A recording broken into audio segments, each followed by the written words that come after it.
Federal judge rejects early release for Colombo soldier convicted of 5 murders. Mafia killer Vito Guzzo, who the feds say became a made man behind bars after he'd already confessed to murdering 5 people, will not get early release from prison, a Brooklyn judge has ruled.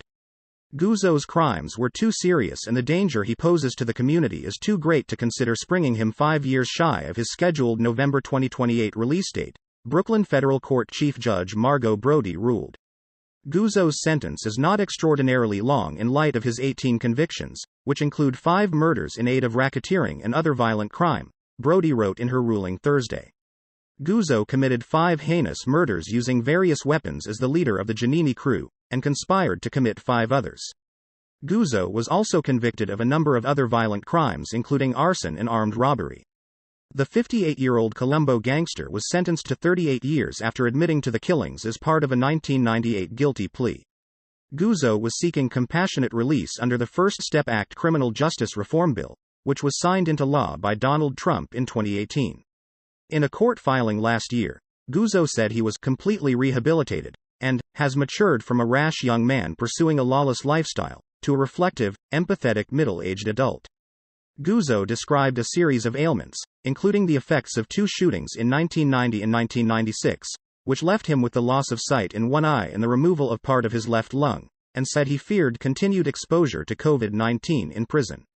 He pointed to 132 classes he'd taken behind bars as part of his rehabilitation, and said he prevented a fellow inmate from committing suicide. Federal prosecutors took issue with his claims of rehabilitation, though, contending that multiple government sources say he was inducted into the Colombo crime family within the past decade while he was locked up at the federal prison in Danbury, Connecticut. Guzzo's lawyer, Sanford Taxx, said in a January filing that the government made that claim about him becoming a made man, without providing any substantive evidence. Guzzo categorically denies that allegation and offers to take a polygraph to refute the claim, Taxx wrote. When asked about Brody's ruling, Taxx said Monday, "We're disappointed, but we feel that the judge gave it consideration." In his mafia heyday, Guzzo led the Giannini crew, a death squad comprising members of several Cosa Nostra families who used the former Café Giannini in Ridgewood, Queens, as their home base.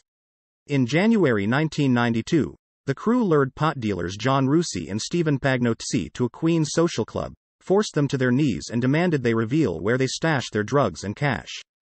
Guzzo shot Rusi in the head, while another crew member, Anthony Tabita, did the same to Pagnozzi. The mobsters put both victims in a car and torched it. Later that year, he lured Gambino associate Ralph Campione Ciula to the basement of his accomplice Fabio Bartolotta's home, then fatally shot Ciula in the head for not giving the Giannini crew a cut of his drug dealing and fraud money. A few months later, in November 1992, Guzzo orchestrated the shooting of Colombo associates Vincent Ricciardo, Anthony Messi and Paul Schiava as they drove to a capo's wake, the feds said. Messi was killed in the ambush, the other 2 survived. Guzzo, who suspected that Ricciardo killed his father in upstate New York in 1987, made sure to take part in the attack. In October 1996, Guzzo and Tabita murdered Genovese crime family associate John Borelli, who was dating Guzzo's ex-girlfriend.